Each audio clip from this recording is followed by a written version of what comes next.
And so in this 400 years, it is said that many of the books in the Bible were lost, and this, that, and the other. And only the Catholic Church recognized this time, calling it the Apocrypha times, the lost times.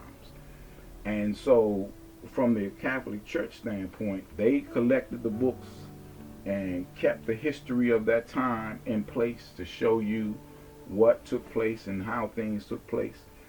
But God didn't recognize this time because this time was pretty much a medieval time. That death and destruction was too great in this 400 years of time. But interesting enough, out of the 10 rulers, the Roman rulers that just carried out in a demonstrous way, there was an 11th ruler that came on the scene. And at the 11th ruler that came on the scene, this ruler was considered a religious ruler. And this ruler was by the name of Constantine. Constantine was a religious ruler. He was obsessed with religion, and he was obsessed with the study of religion. And as he came on the scene, Constantine saw much of the death and destruction that took place from the previous rulers. His decision was, by seeing how the Jews multiplied in this destructive mannerism of things, the death and destruction of things, he decided if we can't beat them, join them. So Constantine took up a position to give the Jews such a level of power and authority to operate in their Judaism, their religious manner, their religious practices of all things, gave them a section to which they can reside and live. But in the process of it all, the Jewish leadership was coming under control of the Roman government, and they did not want to be under control of the Roman government. They wanted a king for themselves, to which God gave them a king, and the king was Jesus. But they wanted an earthly king where they could see and wake up and touch and talk to every day. And when the Roman government came on the scene to take away, or not take away, but to control Jerusalem and the temple of Jerusalem, the Jewish community tried to put together an army to go up against the Roman government. Well, they didn't have a big enough army to go up against the Roman government. So eventually, the Roman government took over and took control of Jerusalem and the temple. And so this is how so many Jews were slaughtered, because the Roman government had took control. But the 11th ruler outside of that time was Constantine. He decided he was not going to slaughter. He decided he was going to join them. And he decided to set them up that they can exist in their own territory under Roman rule. So they were given a territory to exist. But Rome controlled. Rome still ruled and regulated.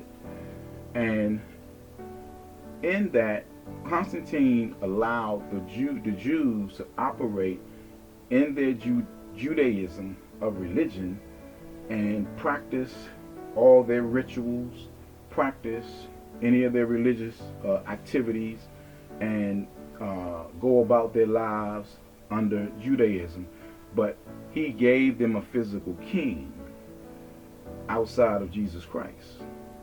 And the king to which Constantine set up as Caesar put forth Herod over the Jews. And that was their king, because they pretty much just was yearning and begging and shouting out loud for a king. Because all during the Old Testament, it was promised that a king would come.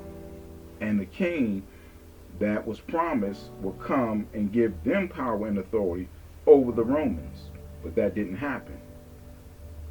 And that's another story. But we'll stay on our post and stay to the nature of where we're going with this. And so what happened in the manner of all that religious practice of things, the Jews giving their authority by way of their leadership, the Pharisees and the Sadducees, they began to develop a greater level of power and position amongst the Romans. And so they then brought forth and made a decision to come up with a national holiday. And the national holiday had to be a symbolic national holiday. And the symbolic national holiday that the Jews came up with was Passover. And what is Passover? Passover is when they were in slavery in Egypt. And as God ordered the 7 plagues in Egypt, he then divinely spoke to those plagues not to touch Israel, his people. That this plague were to go over Israel and not harm them. And so that was called Passover. And so they made that out of a celebration. And so with that, that became symbolic amongst the Romans. And the Romans were in transition of a war. Once the Romans took control of Jerusalem, they then became enraged or engaged in another war with another European colony of people called the Anglo-Saxons. The Anglo-Saxons were a nomad group of Europeans that had no land. They just lived in the hills and the woods and just slept anywhere they could. And so the Anglo-Saxons, they controlled nomad kind of land, and they also had celebrations as well. The Romans also took control of Greek culture, to which the Greeks then emerged with the Romans, making the Romans an expanded territory. Well, the Anglo-Saxons were against the Romans, and they weren't about to be ruled and regulated by the Romans, so they constantly went to war. But Rome had grew in numbers, and the Roman army began to slaughter many of the Anglo-Saxons. And the Anglo-Saxons then found themselves having to either continue fighting and die, or merge with Rome and help Rome to expand further. So the Anglo-Saxons did so, but the Anglo-Saxons had their own rituals. The Anglo-Saxons had their own celebration, and they celebrated a goddess, and their goddess was called Estera, S-T-E-R-A. And Estera was a sacrificial goddess, to which during the spring of the year they celebrated the goddess Estera. The Jews during the spring of the year celebrated Passover.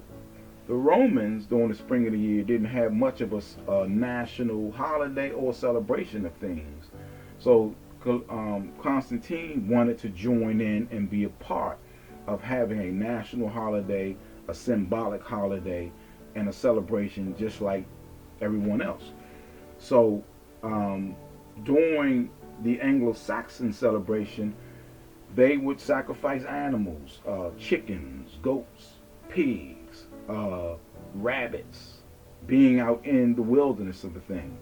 And rabbit was their primary delicacy, if you will. The Jews' primary delicacy was the lamb, slaughtering and sacrificing the lamb. The Romans' primary delicacy was a hog. They did much of slaughtering hogs. But Constantine wanted something of a symbolic nature to supersede Judaism. So upon Constantine slaughtering much of the Anglo-Saxons, they then migrated into Roman citizenry, and they became a part of the Roman army. and they brought their religious practices and rituals and all of that with them, along with Greece being a part of Rome.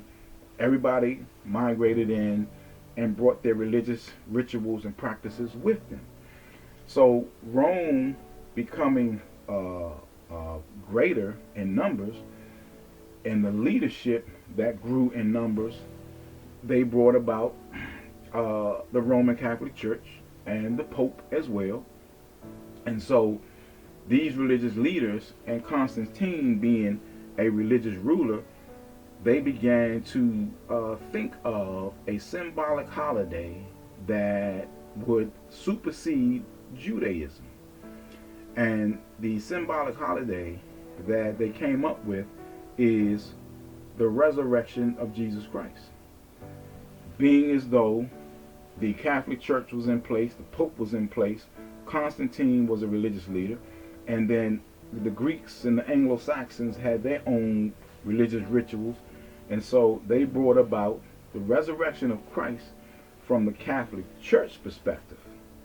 But the other interesting thing is the sacrificial goddess of the Anglo-Saxons, Estera, they also added that in, calling or changing the name of the sacrificial goddess Estera to Easter. And that's how Easter came about. And then where the bunny and the egg practice came in is the Anglo-Saxons' primary food, their primary delicacy was the rabbit, sacrificing the rabbit. And so that being their primary, the rabbit became an official thing that was put in with Easter. And then they sacrificed chickens and so forth and so on, and the egg and all of that became a part of that festival as well. And that's why today, when Easter is about, everyone is celebrating, and then there's the rabbit figure in there, there's the Easter egg figure and all that stuff in there. That came from the Anglo-Saxons goddess Esther. And so this is where Constantine wanted to supersede Judaism and bring about a greater symbolic holiday, a national holiday from a Romanistic standpoint, because they didn't technically have a national holiday to go up against and compete against Judaism, Passover. So now, based on them establishing this symbolic national holiday, they were now able to stand up against Passover, having Jesus Christ as resurrected, putting and stamping the resurrection of Jesus Christ as a national holiday to go up against the Passover. But the problem with all of this is Jesus Christ, in all his deity, never ordained this festival coming into the new creed of the New Testament. All that festival and new moon festival and this festival and that festival and celebration was ordained by God during the days of Israel in Egypt. And God used those moments for sacrificial purposes to free Israel from sin. But then after a while, God denounced all those sacrificial purposes. Why? Because Jesus Christ was close to coming into the scene and bringing grace on the scene, that grace would be the covering for all man's sin. So now all this sacrificial and festival and new moon festival, Sabbath day festival, Easter, resurrection, all of that is meaningless to God. All of that is not ordained by God. All of that is religious practices put in place by mere human beings. And all of that, and the only thing that God or Christ in a performance manner while he was on earth, that he ordained for the church to continue in its practices of, is communion. because that was done by the hand of Christ amongst the disciples. And communion is to remember Christ and his sacrifice on the cross.